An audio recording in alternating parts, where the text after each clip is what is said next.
Dick's real influence for the station was around Austin city limits and trying to establish a real production discipline that paid off in the quality of the show, and I think in the relationship we had with PBS and the relationship we had with PBS stations all across the country.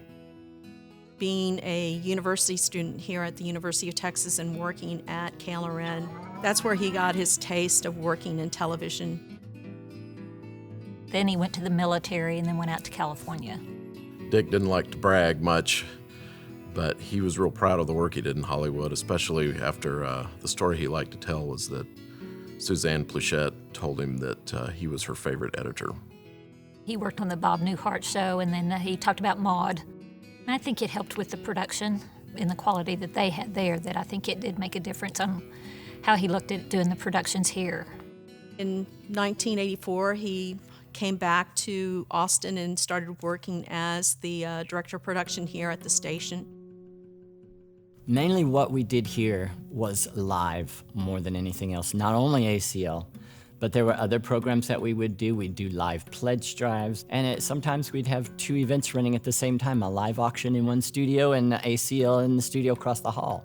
And to try to coordinate both of those things was a little tricky at times. It was great to work with him because he knew exactly what he wanted, and everything was set up right, and it took quite a bit of engineering to get the whole thing done, and he was very good at it. Something that began to emerge, thanks to Dick's leadership, was understanding that there are ways that a local station can become a national producer, and that national productions can be a key part of our strategy, that we talk about. Any stories that we tell about Austin might as well be distributed everywhere else, because there's a good chance the country may see the same thing special that we do in our culture here. So I owe a lot of that to Dick. Dick really worked hard with both Bill Arhos and Terry Lacona to really make sure that Austin City Limits was the best program out there. And when Bill retired in about the year 2000, Dick took over as the executive producer. He stretched the budgets for ACL through some very, very lean years, and he still figured out how KLRU would be self-sustaining and keep breaking even in down times for revenue development. So Dick had that reputation, and he was trusted, and that's why he was the executive producer, was his ability to do that.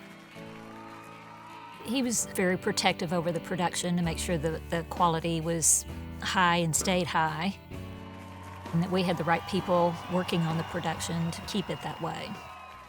He was one of the most dedicated employees in public television you could imagine.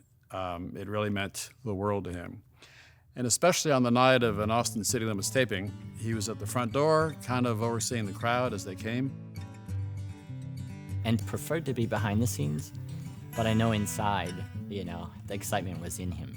You could just see it in his eyes. You could just see how the way he would laugh and say, "Oh, don't worry, it'll be okay."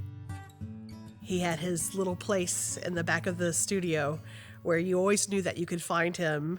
If something had gone wrong, you could always find him there to step in and take care of things. He must have said to me 1,000 times standing at the back of the studio, "It doesn't get any better than this, does it, kid?"